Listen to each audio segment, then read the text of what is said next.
বাংলাদেশে কিছু এখন যে সংকট চলতে আছে, সব কিছু মিলাইয়াই কিছু কথা বলার জন্য আসছি। এই জন্য হয়তো কথাগুলো শুনলে অনেক কইবে আওয়ামী লীগের দালাল, জামাতের দালাল। আমার অসুবিধা নাই,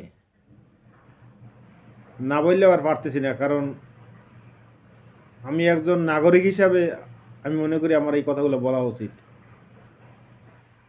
ডক্টর মোহাম্মদ ইউনূসের সরকার যখন ছিল, আওয়ামী লীগ সরকার যাওয়ার পরে ১.৫ বছর ছিল, হয়তো ৪০০ ৫০০ দিনের মতো।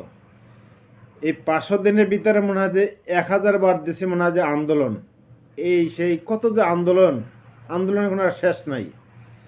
এই ১.৫ বছরের ভিতরেও এই সরকার ভারতে আদানি গ্যাসের যে বিল বকেয়া ছিল এগুলো পরিশোধ করছে। কত ঋণ ছিল, প্রায় আমি যতটুকু জানি যে আদানি প্রায় ৮০০ $৮৫০ মিলিয়ন এইগুলো পরিশোধ করছে, এবং অন্যান্য তো আছেই। রিজার্ভ যে দাঁড়াইছে একদম তলানিতে, সেই রিজার্ভও প্রায় ৩০ বিলিয়ন করে থেকে গেছে। তাদের আমলে খাওয়ানে কোনো সমস্যা ছিল না, কারেন্টে কোনো সমস্যা ছিল না, সব কিছু মোটামুটি ঠিকঠাক ছিল। তো এই অন্তর্বর্তীকালীন সরকার এরা যদি এগুলো করতে পারে, ওই সময় ইলেকশন দেয় না দেখা এই বিএনপি সরকার, আমি আর কেউর কথা বলবো না, বিএনপি সরকার এরাই বলছে যে ইলেকশন দিলে, গণতান্ত্রিক সরকার আসলে সব ঠিক হয়ে যাবে। হ্যাঁ, সব ঠিক হয়েছে, মানে আন্দোলন নাই, এইটা ঠিক হয়ে গেছে।